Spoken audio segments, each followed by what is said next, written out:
Hey guys, we're up to chapter 9 in Lemons, and that title is Sour Lemons. So, for this week, what I want to focus on is being able to infer and draw conclusions, which we've done before, but I want to review that with you. I'm going to have 3 questions for you to answer. You only have to do 2 of them. So, I'm going to give you 3 questions to look at, but you only have to pick 2 of the 3 questions. So, let's do a little review of inference if you remember, and I'll also have this typed up so you can refer to it on paper. It states that information sometimes is not clearly stated or explained. You must figure out some information on your own. Whenever you figure out something that is not told in a reading passage, you're making an inference or you're drawing a conclusion. A couple strategies to utilize. Remember, think about the details in a reading passage and use those details to help you figure out the information that is not explained. So going back and finding details will help you. Second thing, look for details that tell about how the person or character looks, acts, thinks, feels, and speaks. Pay close attention to that. And think about what you know about people that have similar qualities, and that could help you with inferring. So, chapter 9, titled Sour Lemons. At dinner that night, I stare at my plate with my arms crossed over my chest. Turns out Charlie is quite the gourmet. Boiled hot dogs a la Wonder Bread with 1 squirt of ketchup and 1 squirt of mustard and a pile of tater tots on the side that are all cold in the middle. Tobin and Charlie are working on a 1,000-piece puzzle at the kitchen table while they eat. It's a basket of kittens playing with 2 blue yarn balls. Right now, Tobin and Charlie are searching for corner and edge pieces. Mama always makes greens with dinner, I say to Charlie. Mm-hmm, Charlie says, examining a puzzle piece from behind his glasses. Tell me what you kids been up to today. I made lemonade by assistant, and then we went over to Mrs. Dickerson's again. This time she saw one peeking in the window, so we went out to dust for prints, Tobin tells him with his mouth full of boiled Oscar Mayer. But we didn't get any this time either, even though she swears she saw one. Mm-hmm, Charlie says. This a corner? Tobin squints at it. Nope. Charlie puts it back on the table. She made her famous peanut butter cookie, so it was still worth a trip. Right? Tobin looks at me. Oh, and she told all kinds of stories about Lemonade's mom. She was best friends with Mrs. Dickerson's daughter, Violet. Did you know that? Tobin asked Charlie. Mm-hmm, Charlie says, holding up another piece. Here's a straight edge. Yep, Tobin agrees. I didn't know that she had 9 children. Ah, yeah, 9. That sounds about right, Charlie says. Don't ask me to name them all, though. I couldn't do it. Tobin looks at me again. Oh, and then this one here ate a bug. He points his head in my direction and snickers behind his hand. It's all she has talked about all day. What are you laughing at? I snap. He stops. It's not funny at all, I say.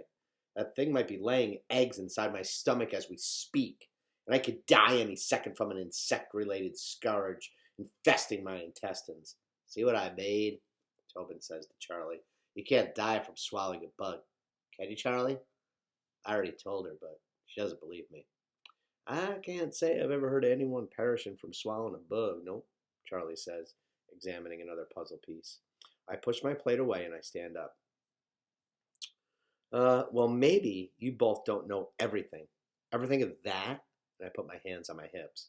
Maybe they'll write about me in the medical journals because I'll be the very first. Tobin dips a tot in the puddle of ketchup and takes a bite. There's ketchup on the side of his mouth and he doesn't even lick it off.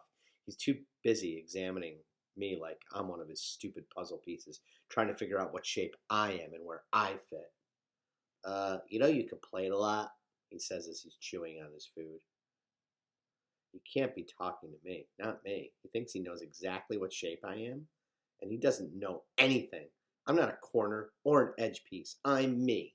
I'm Lemonade Liberty Wit. I want to tell them both that I don't belong here, not on an edge or in a corner or even anywhere in the middle. That's not so, I tell him. You don't even know me. I know you complain a lot.